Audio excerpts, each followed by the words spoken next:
भगवत गीता का ऐसा है कि हमें हर एक श्लोक को कई बार पढ़ना रहेगा। यदि हम सही में सनातनी हैं, हम जानना चाहते हैं कि श्री कृष्ण ने ऐसा तो क्या कहा था जिससे पूरा का पूरा युद्ध का जो रुख है वह बदल गया। ऐसा तो क्या था जो जीवन जीने की शिक्षा देता है। ऐसा तो क्या है जिससे हमारी समझ और हमारी मुक्ति दोनों ही हमें मिल जाती है। तो हमें भगवत गीता को निरंतर अपने पास रखकर उसको पढ़ना पड़ेगा। यदि पूरे दिन में एक अध्याय ना पढ़ सके तो सिर्फ एक श्लोक शुरू तो करें, हम समझें, हम जानने की कोशिश करें। जैसे किसी एक चीज को यदि हम अलग अलग एंगल से देखते हैं तो वही चीज थोड़ी थोड़ी अलग हमें दिखाई देती है। वैसे ही भगवत गीता चाहे कोई भी आपको समझाए, चाहे कितने भी कोर्स आप कर लो, पर आपको खुद से पढ़ना, खुद से सीखना बहुत आवश्यक है। आज हम अध्याय 3 जिसे कर्म योग कहा जाता है उसका श्लोक नंबर 19 और 20 पढ़ेंगे। आज के इस श्लोक में भगवान स्वयं बताएंगे कि कौन सा व्यक्ति परमात्मा से तुरंत मिल सकता है और किसे देर लग सकती है। तो आइए अब हम जानते हैं कि हम कितने नजदीक हैं और कितने दूर। श्लोक नंबर 19 है, इसीलिए तू निरंतर आसक्ति से रहित होकर सदा कर्तव्य कर्म को भली भांति करता रहे, क्योंकि आसक्ति से रहित होकर कर्म करता हुआ मनुष्य परमात्मा को प्राप्त हो जाता है। और श्लोक नंबर 20 है, जनकादि ज्ञानी जन भी आसक्ति रहित कर्म द्वारा ही परम सिद्धि को प्राप्त हुए थे। इसीलिए तथा लोक संग्रह को देखते हुए भी तू कर्म करने को ही योग्य है, अर्थात तुझे कर्म करना ही उचित है। भगवान ने सीधा सा एक एग्जाम्पल दिया है राजा जनक का। यदि यहाँ पर श्री कृष्ण किसी का एग्जाम्पल दे रहे हैं ना, तो समझ लो ये कोई ऐसा वैसा व्यक्ति नहीं होगा। राजा जनक चाहते तो सब कुछ छोड़ छाड़ कर जंगल में अपने गुरु अष्टावक्र जी के पास रह सकते थे, पर वे नहीं रहे।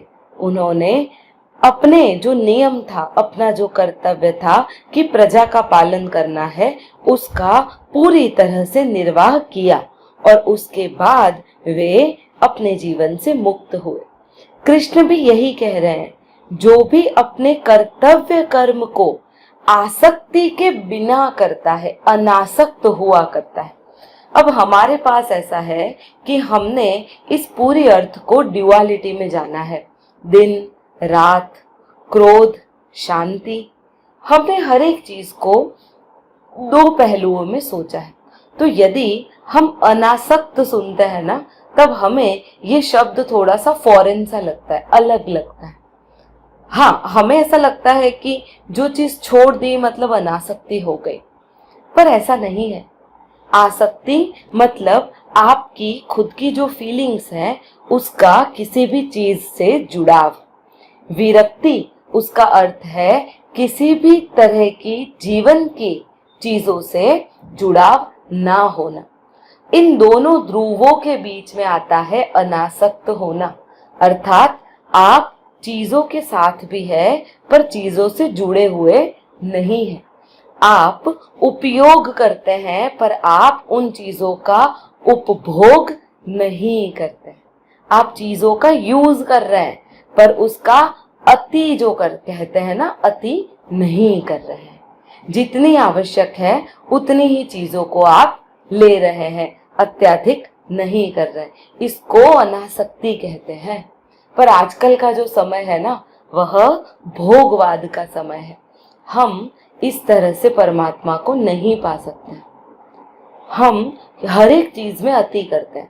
आसक्ति का अर्थ ही ये है कि आप चीजों में इतने इंडल्ज हो जाते हो कि आप उस चीज को अत्यधिक कर लेते हो। क्रोध भी अत्यधिक करते हैं, शांति भी अत्यधिक रखते हैं। कोई चीज पसंद करते हैं तो अत्यधिक, और नापसंद भी करते हैं तो भी अत्यधिक। कृष्ण कहते हैं ऐसे व्यक्ति को परमात्मा नहीं प्राप्त होता है। तो अर्जुन, तू भी यदि परमात्मा को प्राप्त करना चाहता है तो अपने कर्तव्य वाले कर्म को ही कर। तुम्हें आसक्त या विरक्त नहीं होना है। अनासक्त होकर मिडल मार्ग में रहकर तुम्हें उन अपने जिन जिन कामों को परमात्मा ने दिया है उन सभी कार्यों को करना है। और ईश्वर यही चीज सिखा रहे हैं। मेरे आगे के भी श्लोकों को देखने के लिए आप मेरी चैनल के प्लेलिस्ट में जा सकते हैं।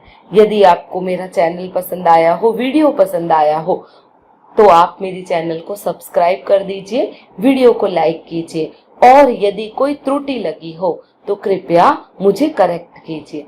कमेंट बॉक्स में अवश्य लिखिएगा। धन्यवाद।